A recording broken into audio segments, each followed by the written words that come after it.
கொஞ்சோண்டு காபி போட்டு தரியா? கொஞ்ச நேரம் சைக்கிள் ஓட்டி வாக்கிங் போயிட்டு வா. சரி போ.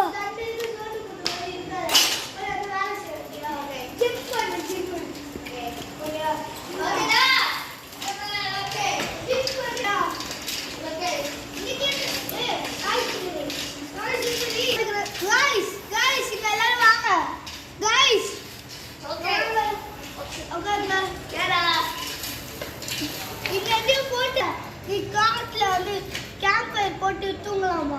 தூங்கல. கேம்ப் ஃபயர் போட்டுக்கலாம். ஆனா நான் காட்டுல போட்டு போடுறேன்னாங்க. நம்ம காட்டுல போட்டு போவோம் என்ன ஆகுதுன்னு வீடியோ எடுக்கலாம். சரி சைக்கிள் தாடா. நான் கடைக்கு போயிட்டு வாங்கிட்டு வரணும்டா. மறக்காதடா. ஏய் தம்பி போ. லூசு போ. பைக் கட்டற. பைக்ல ஒரு ரவுண்ட் போயிட்டு வரோம். இது நம்ம பைக். ஓகே. கடைக்கு வந்து தம்பி